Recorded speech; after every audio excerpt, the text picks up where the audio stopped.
I've been using the internet for basically my entire life, give or take the years when I didn't know what words were, so if you're like me, you're probably familiar with creepypastas.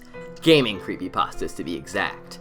While not so widely popular today, around 2012 this genre of story was exploding on the internet, about spooky or haunted copies of your favorite games that also killed you for some reason. There was kind of a formula to creepypastas back then, like in Zelda Majora's Mask, Ben Drowned, Pokemon Creepy Black, and most notably Sonic.exe, where the protagonist would just buy some sketchy copy of an old game from an old man, in which a bunch of spooky and glitchy stuff happens, and somehow the main character just dies. But in the real world. Yeah, virtual murder.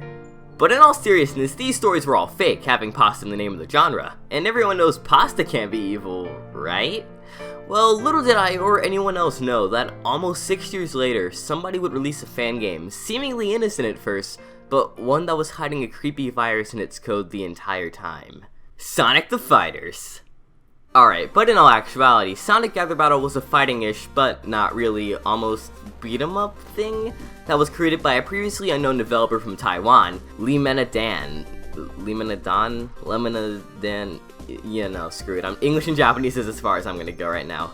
At first glance, the game was pretty polished, and even kinda good. It had an arcade-style aesthetic with a ton of different challenges and characters. Even freaking Mario was in the game at one point, which kinda makes me wonder how Nintendo didn't give this one the axe first. In fact, for most people who played it, Sonic Gather Battle was a completely normal and even fun Sonic fan game. So flash cap, it's not creepy, it's not haunted, and I'm certainly not dead yet. You're obviously a freaking liar, disliked, reported, and sub just to unsub. Okay, wait. For the most part, this was a completely normal fan game.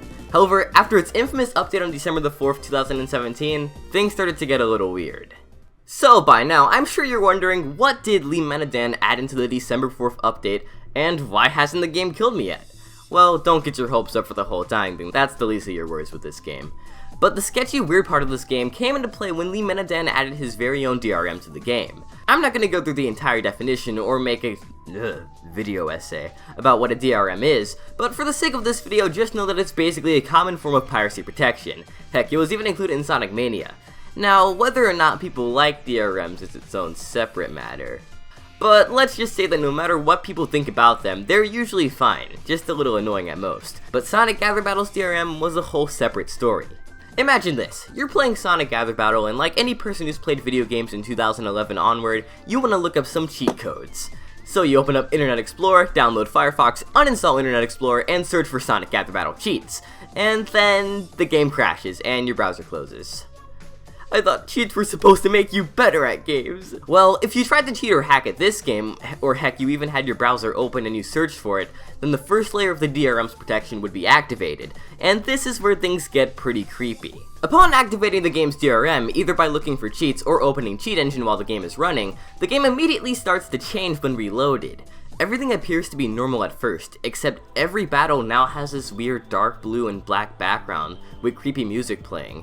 And if that weren't bad enough, these red ghosts would permanently spawn around you and attack you, making the game pretty much unplayable. But for the players who decided to try to uninstall it or change it in the registry, things got a whole lot worse for them. Because doing this activated the game's second and most creepy/malicious protection. In this layer, the background would turn red with added static noise, and the American version of the Sonic CD boss fight theme would play whenever you tried to load into the game. Not only this, but black and red eyeballs would start to appear around the player, and when left for a certain amount of time, giant ghosts with the same black and red eyes would begin to chase the player down, before instantly killing them, and bringing up the message on screen, "You died." This all happened because when you install the game, it begins to write itself to the registry in raw disk sectors. It also secretly opens up whatsmyip.com and sends your computer's IP address to Lemena, giving him the ability to disable any unique user's access to the game remotely. So no matter what you did, if you so dared as to try to cheat at his sacred fan game, not only would you be unable to play it forever, but your computer's location, your IP address, as well as parts of your raw disk space would be at the hands of someone who you'd have to personally contact and prove your innocence to, in order for the DRM to be deactivated. When I first saw this, I was like, what reason would any normal human being have to do this? And there's a reason, and believe me, it's pretty freaking great. Lemenadan created a complex virus piracy protection with creepy effects rivaling that of Sonic.exe, putting many players' computers and personal information up for blackmail to make sure nobody stole his custom sprites. Yep, just an average day in the Sonic fan community. Yeah, let's just create a Trojan because someone used my OC without my permission. And while we're at it, why not curse them using the demons of the underworld? Yeah, that'll really show them. All jokes aside, I think this game's case is really interesting, but kind of sad at the same time. Sonic Gather Battle was a genuinely fun and well-made fan game that just so happened to be ruined by its creator's dumb greed. Either way, I think that the Sonic Gather Battle incident was probably the closest thing we ever came to a real creepypasta, which, all virusy stuff aside, is kinda cool. Of course, in the end, justice was served with Lemena being permabanned from every future stage event, as well as the game being shut down and disabled for every user. But I think the best part is that, in probably the greatest twist of irony, Lemena's sprite sheets were almost immediately ripped and put onto the internet, where you can still download them today. This has been the Mini Myths of Gaming. Thanks for watching.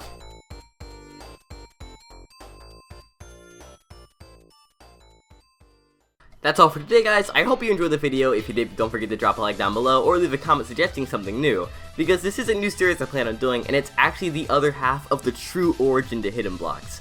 So I thought I'd try to do more stuff that I like to do. Also, this was just really interesting to me in general, so if you got any more weird occurrences in gaming or any creepypastas that you'd like to see covered, please let me know down in the comments below. And as always, for more content every week or 2 weeks or something, no, I don't freaking know anymore, don't forget to smash that Twitch red subscribe button for more. Thank you all so much for watching, and until next time, I'll be back in a flash.